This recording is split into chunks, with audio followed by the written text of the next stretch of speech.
Assalamualaikum warahmatullahi wabarakatuh. Hello everybody, let's introduce myself. My name is Siska Wina Arista. I'm from 5th semester of Islamic University of Majapahit, Mojokerto. Okay, in here I will explain about ESP. Yes, what is ESP?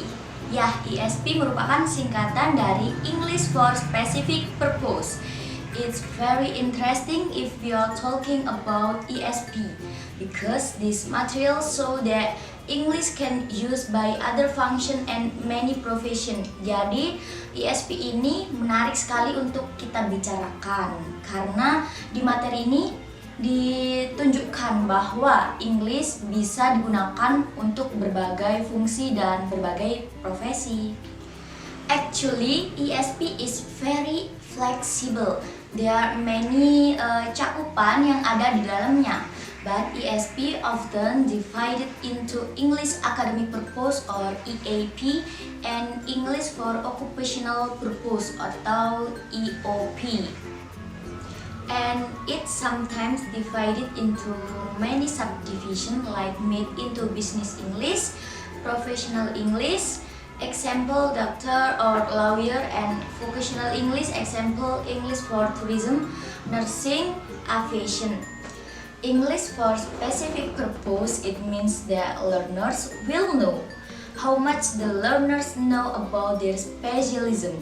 Jadi mereka akan mendalami tentang bahasa dari spesialisnya atau spesifikasinya atau spesifikasi apa yang mereka ambil, yaitu yang akan didalami. And how specific and detailed are the language. Jadi ESP ini terbatas pada spesifikasi yang akan diambil karena memang dari fungsinya sendiri lebih spesifik. Next, ESP has a characteristic that is, first, ESP is designed to meet the specific needs of the learners. And second, ESP make use of the underlying methodology and activities of the specialism itself. And the last, it is centered not only on the languages but also the skill. I think the characteristic of ESP is very clear and easy to understanding. Okay, next let's move to the aim of ESP. I think all of you can describe the aim of ESP from my explanation before. So, what is the aim of ESP? The aim of ESP is to determine the needs of a specific learners. Jadi ESP ini dipelajari untuk kebutuhan tertentu.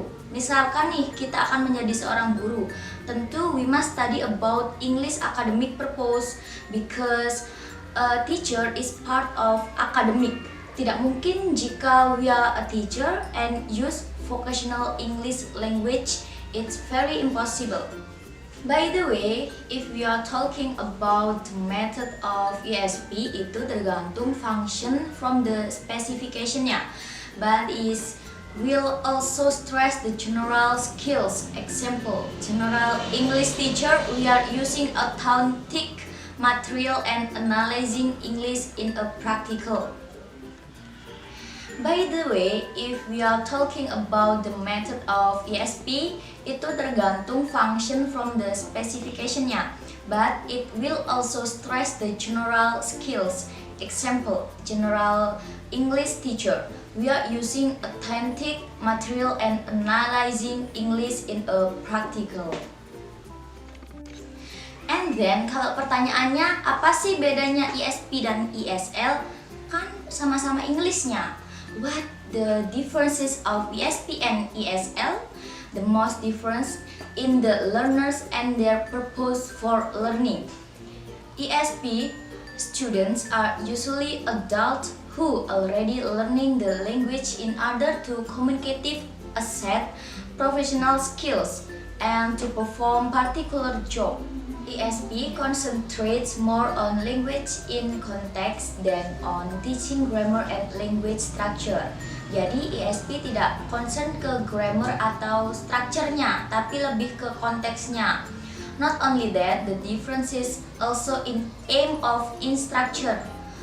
While in ESL has 4 language skill: reading, listening, speaking, and writing. But ESP needs to analyze the determines which language skill are most needed by the learners. And what will we do if we want to show ESP at Technical Secondary Vocational School for construction and building trade students?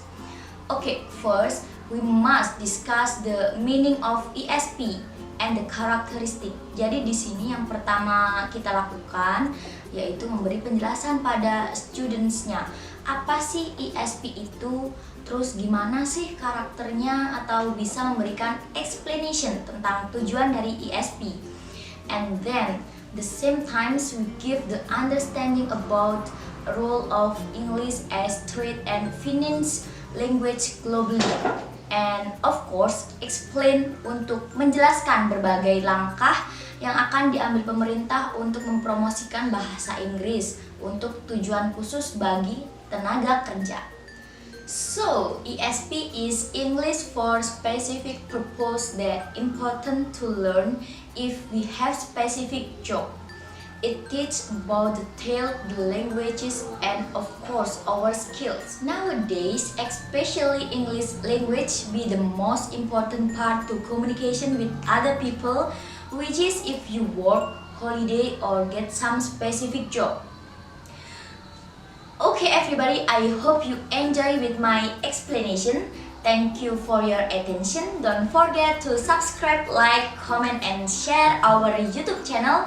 See you on my next video. The last I say, wassalamualaikum warahmatullahi wabarakatuh. Bye bye.